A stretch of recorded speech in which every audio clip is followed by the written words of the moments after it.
Well, hello and welcome to my review of what I believe to be an essential beard oil and balm scent. If you are indeed a lover of lemongrass like myself, I go out there hunting for these lemongrass scents, and me and the beard trend reviewers came upon a good one. It's made by a company called Aleph Male. And I have a couple of other products here that I'm also going to review. And the lemongrass scent that I'm talking about here is the Sukkot beard oil and balm. And then there is also the Boker beard oil and balm, which is a lavender, cedar, and bergamot scent. And lastly, I have the King's Blessing beard oil, which I just have in the oil, but the King's Blessing is a jasmine and sage beard oil, which is very, very interesting. So I'm going to talk to you about the Sukkot first.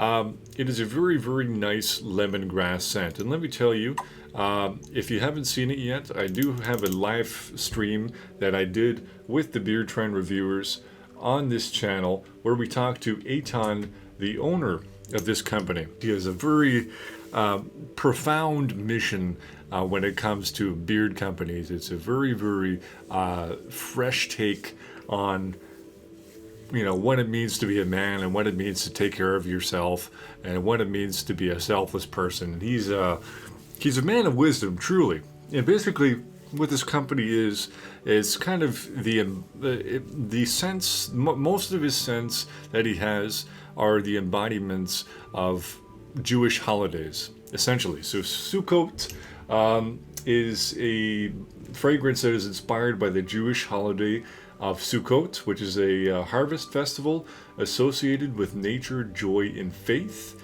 And as I mentioned earlier, it is a lemongrass, myrtle, and mint.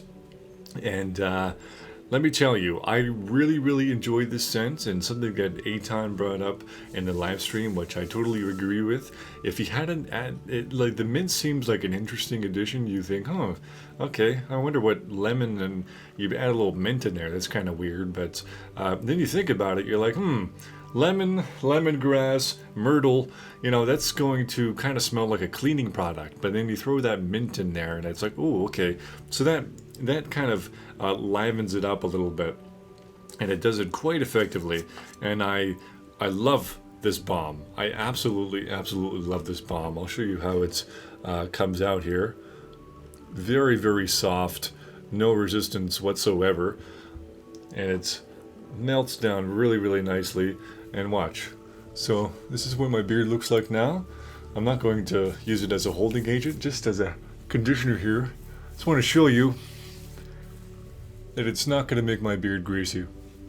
It's a really, really nice conditioning balm.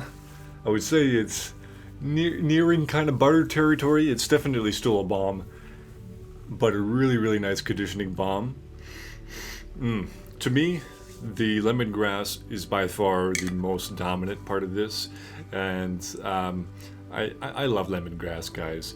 It is, to some people, it kind of tickles their nose, kind of weird.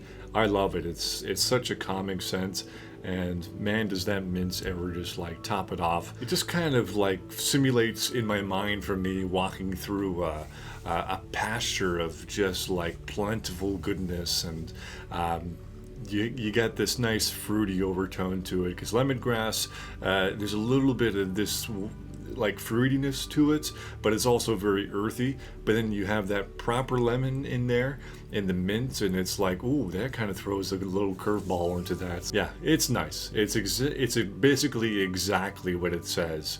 The scent profile is very bang on with how it's described, which is always excellent for me. And might I add that even though these balms are, I would say, a low hold balm, I would still highly, highly recommend that you get one of these, because the feel in beard is so nice. Honestly, in a lot of cases, I don't typically recommend that guys get high hold balms, because it sometimes it does more harm than good. for the most part, especially if you're going to go out in the wind or something like this. This is really nice. If you just like kind of coat the outside of your beard, if you really want to get some hold, just coat the outside of your beard. Don't use too much. It will get you, it will tame those flyaways at the very least, and at the same time get you some really nice hydration.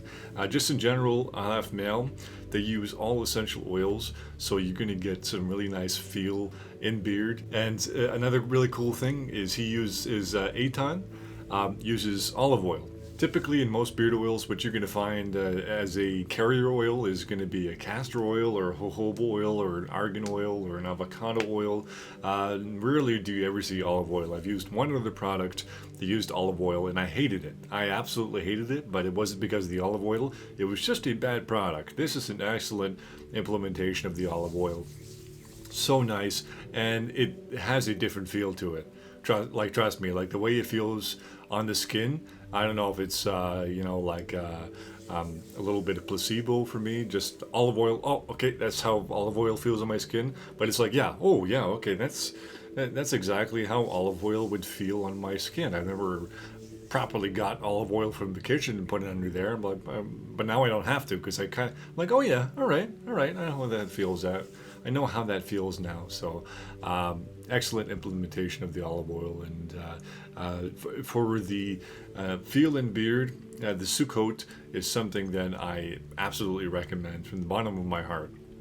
Now let's talk about the other two scents, which are the Boker Tove and the King's Blessing. I'm going to talk about the King's Blessing first. The King's Blessing is a good scent, right?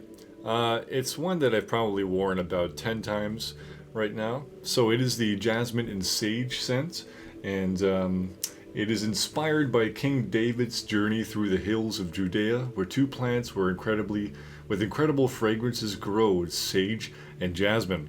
And so something that Eitan talked to us about, it's like this probably does not exist in any other company.